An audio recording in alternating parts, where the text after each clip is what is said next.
சொப்பனத்தை கொடுக்கும் பொழுது அதை புரிந்து கொள்ளும் ஆற்றலையும் ஆண்டவர் தருவது உண்டு, மறைபொருளாக வைப்பதும் உண்டு. இதை நீங்க புரிந்து கொள்ளணும், கன்ஃபியூஸ் ஆகக்கூடாது. இப்ப ஆண்டவர் பேசுறார் சொப்பனத்துல, மற்ற சொப்பனங்கள்லாம் விட்டுருங்க. ஆண்டவர் உங்களோட கம்யூனிகேட் பண்றார் சொப்பனத்துல அப்படின்னு சொன்னால் அதை புரிந்து கொள்ளுகிற ஆற்றலையும் ஆண்டவர் சொப்பனத்தை கொடுக்கும் போதே கொடுத்திருப்பாரு.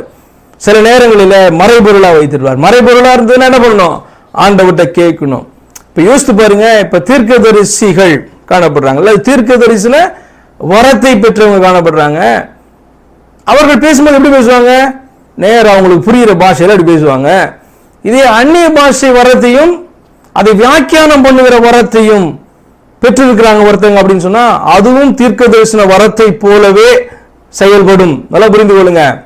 அதுக்கான 2 தடவை ஆண்டவர் பேசணும் உங்களை கூட, 2 தடவை ஆண்டவருடைய வரங்கள் கிரியை செய்யணும். ஏன்னா அந்நிய பாஷையில பேசிட்டு அதை வியாக்கியானம் பண்ணுகிற வரம் என்று சொல்லி ஒன்று கூட சேர்ந்து கிரியை செய்தால் மட்டுமே அந்நிய பாஷையில என்ன பேசணும்ன்றது அந்த இடத்துல வெளியில வரும் இல்லையா?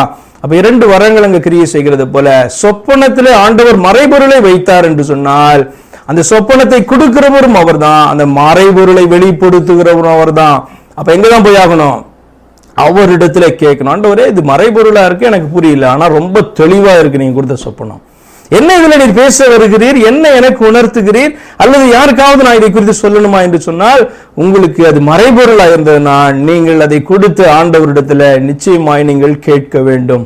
எப்படி அந்நிய பாஷையை பேசுகிறவன் அதை வியாக்கியானம் பண்ணுகிறதற்கான வரத்தையும் கேட்க கடவன் என்று பவுல் சொல்லுகிறது போல மறைபொருளான சொப்பனங்களை ஆண்டவர் ஒருவனுக்கு கொடுக்கும் பொழுது அதனுடைய அர்த்தத்தை அவரிடத்திலே அவன் கேட்க வேண்டும்.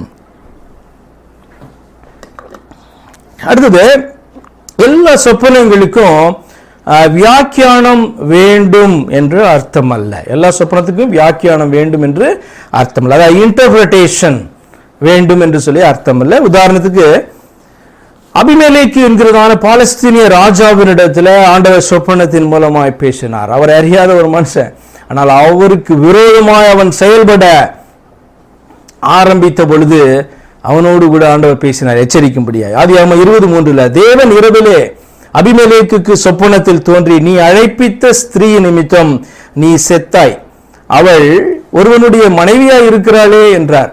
இது ஆண்டவர் மறைபொருளா தெரியாம அவனுக்கு புரிஞ்சிக்காமல்லாம் பேசவே இல்லை. அவர் பேசும்போதே நல்லா தெரியும் இவன் என்ன பண்ணியிருந்தான் அப்படின்றது பாத்தீங்கன்னா எனக்கு வெட்ட வெளிச்சமா தெரியும். அப்ப ஆண்டவர் அப்படி சொப்பனத்துல பேசும் பொழுதே பாத்தீங்கன்னா மறைபொருள் இல்லாம அவனுக்கு புரியுற மாதிரி ஆண்டவர் பேசுவது உண்டு. யாரே தேவ பிள்ளைகிட்ட பேசினாலும், தேவனை அறியாத ஒருவனிடத்துல, தேவ பிள்ளைக்கு விரோதமாய் செயல்பட விரும்புகிறவனிடத்துல அல்லது ஜனத்தின் அதிபதியாய் வைக்கப்பட்டிருக்கிறவனிடத்துல ஏதாவது ஒன்றை உணர்த்தும் பொழுது ஆண்டவர் மறைபொருளாய் வைக்கிறதும் உண்டு. அதுக்கு ஒரு காரணம் உண்டு. அதே நேரத்தில் ஓப்பனா அவனிடத்துல அந்த சொப்பனத்துல புரியுற மாதிரி டைரக்டா தீர்க்க தரிசனத்தை போல பேசுகிறதும் உண்டு. சரியா? இது ஒரு உதாரணம். அடுத்தது லாபான் இடத்துல ஆண்டவர் அப்படி பேசினார். ஆதியாகமம் 31:24 அன்று ராத்திரி தேவன் சீரிய தேசத்தானாகிய லாபானுக்கு சொப்பனத்தில் தோன்றி, நீ யாக்கோபோடே நன்மையே அன்றி தீமை ஒன்றும் பேசாதபடிக்கு எச்சரிக்கையா இரு என்றார். இதெல்லாம் டைரக்டா ஆண்டவர் பேசுறது. அவனுக்கு அப்படியே புரியுற மாதிரி நச்சுன்னு அப்படி ஒரு குட்டி சொல்ற மாதிரி சொல்றார். ஏன்? இவனுக்கு இதுக்கெல்லாம் விளக்கத்துக்கும் வியாக்கியானத்துக்கும் இவன் ஆளெல்லாம் தேடிட்டு இருந்தானா இவன் என்ன பண்ணுவான்? போய் யாக்கோபு கிட்ட சண்டை பிடிச்சிருவான். இவன் இன்னைக்கு கிளம்பி ஓட போறான் யாக்கோபை பிடிக்கிறதுக்கு. ஏன் என்னை ஏமாற்றிட்டு ஓடிட்ட, என்கிட்ட ஏன் சொல்லாம போயிட்ட, ஏன்னு சொன்னா இவன் தான் யாக்கோபை ஏமாற்ற பார்த்தவன். ஆனால் இவனுக்குள்ள என்ன நினைப்பு? யாக்கோபு நம்மளை வஞ்சித்துட்டு போயிட்டான் அப்படின்னு சொல்லி பாத்தீங்கன்னா இவன் நினைக்கிறான். அவனுடைய முக நாடி எல்லாம் மாறுபட்டு காணப்படுது. யாக்கோபுக்கு விரோதமாக செயல்பட விரும்புகிறான் அவனும் அவனுடைய பிள்ளைகளும். ஆண்டவர் என்ன பார்த்தா டைரக்டா பேசுறாரு. சொப்பனத்துல தோன்றி, நீ அவனோடு கூட நன்மையை அன்றி தீமை ஒன்றும் பேசாதபடிக்கு எச்சரிக்கையாயிரு. ஆண்டவரை தொழுது கொள்ளுகிறவன் அல்ல, ஆனாலும் கூட அவனோடு கூட ஆண்டவர் பேசும்போது தெளிவாய் பேசுகிறது உண்டு. சொப்பனத்தில் பேசும் பொழுது ஆண்டவர் தெளிவாய் பேசுகிற காரியங்கள் இவைகளுக்கு வியாக்கியானம் தேவையில்லை. சரி, சில சொப்பனங்களுக்கு அதிக வியாக்கியானம் இல்லாமல புரிந்து கொள்ள முடியும். உங்கள்கிட்ட போய் ஆண்டவர் பேசுறாருன்னா இதுக்கு அதிகமான வியாக்கியானம் தேவையில்லை. உங்களுக்கு நிறைய இதுல இருக்கிறதான காரியங்களை நீங்க புரிந்து கொள்ள முடியும். சில காரியங்கள் நடக்கும்போது உங்களுக்கு பின்பாக புரிய ஆரம்பிக்கும், அல்லது ஆவிக்குரியதான ஞான அர்த்தமும் அதிலே காணப்படும். அது நீங்க ஆண்டவர்கிட்ட தான் கேட்கணும்.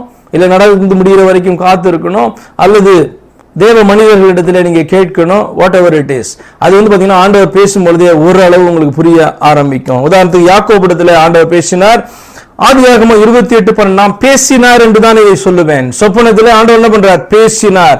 காதுல பேசினா மட்டும் பேசுறது கிடையாது, நல்லா நீங்க புரிந்து கொண்டே வரணும் இதெல்லாம். அப்ப மேல இருக்கிற நீ பாக்குறீங்க நட்சத்திரம் பேசுறது, நட்சத்திரம் பேசுதான் நம்மோடு கூட, வானங்கள் நம்மோடு கூட பேசுதான், இயற்கைகள் நம்மோடு கூட பேசுதான், காணப்படாதவருடைய மகிமையை குறித்து அது பேசுகிறது, அவருடைய தெய்வத்துவத்தை குறித்து பேசுதுன்னு வேதம் சொல்லுகிறது. ஏன் காதுல வெளியே சத்தம் கேட்கலையே, பிரச்சனை ஒண்ணுட்ட, ரொம்ப செல்போன் டவர்ல இருந்து தூரமா போயிட்ட, கொஞ்சம் பக்கத்துல வர வர ஆரம்பிச்சுன்னா அப்படியே தெளிவா கேட்க ஆரம்பிக்கும் இல்லையா சத்தம். சரி, அதனாலதான் பேசினார் என்ற வார்த்தையை நான் பயன்படுத்துகிறேன். திருவாய் மொழியை கேட்கும்படி அழைக்கப்பட்டவன் நீ.